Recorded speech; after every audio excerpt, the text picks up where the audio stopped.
What's my big draft prediction? The Dallas Jackals will draft a player that will play for them this time.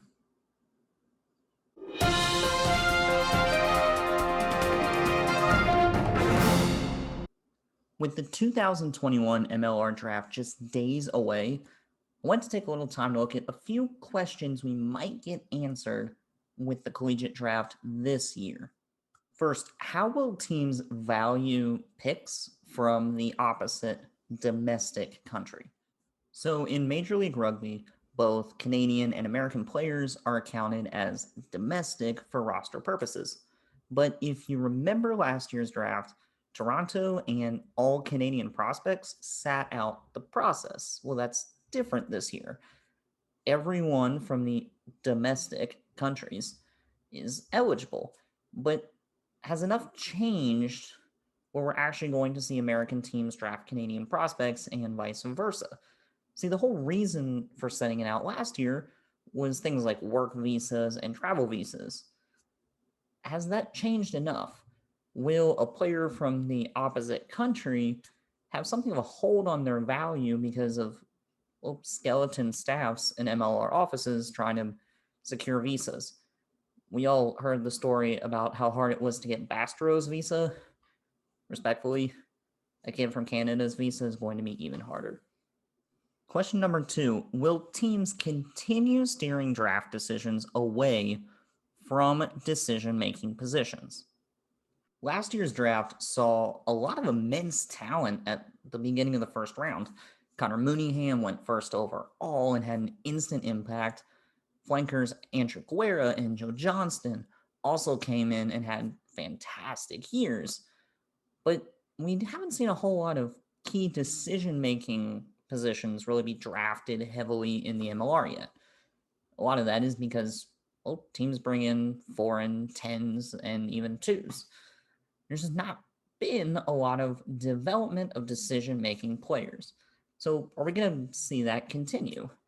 While there's probably not a fly half in this draft that's going to come in and be a Trevor Lawrence equivalent to the MLR, could we start seeing teams draft decision-making players with the intent to sit them for a year or two and potentially develop them?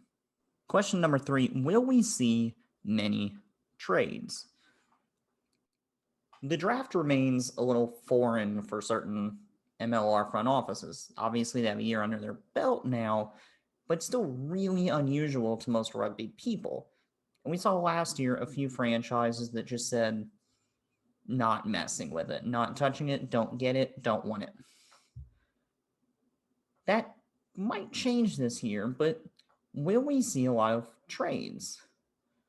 See, it's not just in do teams want in or not want to participate. It's the fact that we've went an entire year for most prospects without having them play any rugby. Will there be certain teams that look at this and say, I'm better trading this either for future picks where there might be a little more game tape or some other asset, such as a foreign player card or a little bit of cap space? Question number 4, how will LA begin retooling? After having won the MLR Shield, LA is gung-ho that they are going to win it again, and how could you not be? Not only were they clearly the dominant team of the league, but owner Adam Gilchrist has insisted he's willing to spend and wants the results that come with it. But LA is going into an interesting period. Adam Ashley Cooper has already announced his retirement. Matt Giddo seems likely to join him, and scrum half Harrison Goddard seems likely to return to Australia. There's a lot of talent that could be leaving for a championship team, and that's just 3 in the back line. Now, obviously, they have probably the best reserve fly half in the league in Luke Carty, who started 2 tests for America over the summer, even if he was the 4th option, probably, behind AJ McGinty, Will McGee, and Will Hooley. But still, is a starting test fly half, and a respectable one at that, and only, I think, 23. Kid's got a lot of upside. But how's LA going to use their picks? Now, as of recording, they still have all three of their original picks, 13, 26, and 39. Will they use those to actually draft players, or will they use that as ammo to acquire other assets to continue bringing in Australian talent like they did this last year? It could be an interesting sign as to whether they're going to stick to a plan that clearly works or try and draft and develop. Question number 5: how will Houston finally rebuild? Of the 6 remaining clubs of the 7 founding clubs of the MLR, Houston has very much taken the failure mantle from Austin. Now, Houston has beautiful facilities, a fantastic ownership group, but he just has never been able to put it together on the field, and it always feels like this is the year they could pull it off. The problem is, Houston has just about nothing that looks like it could still be there in a competitive roster. Realistically, even Sam Windsor is probably starting to exit a prime right as the league is improving. I mean, we saw last year they tried him at 12 and 15, where he was lit up defensively, and they can't seem to win with him at 10 either with this personnel group. For most teams in this situation, the obvious answer would be draft, rebuild, trade your older players, or maybe hold on to them for a little bit to serve as a leadership voice and see if you can get something later in the season for him. The problem is the same as the opportunity. Once again, Houston has a new leadership team coming in, led by former Springboks coach Hanky Meyer.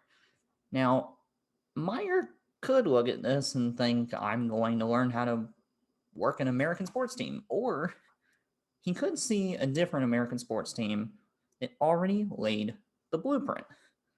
After LA came in with heavy Australian ownership and leadership, they went out and used their ties back in Australia to recruit both top-end talent such as Adam Ashley Cooper, Matt Giddo, and find some young, rough prospects that might have been third string on a Super Rugby team like Harrison Goddard, but we can have him start here in America. Could Hanky Meyer look at this draft and say, we can trade assets, we can follow the LA model, and I can use my Springboks connections and my South African connections and bring in that talent that we need to compete immediately? I think that if Houston makes all 3 of its picks, it's probably not going full in on that, or it could just be saying this roster is so devoid, we have to get whatever talent we can. But if they're going to need significant cap space or additional international player cards, we could start seeing signs that that's the plan as soon as the draft, because realistically, this is probably their last great chance to acquire that type of asset. Have other questions that you think the draft could answer, or at least start to answer? Let us know down below.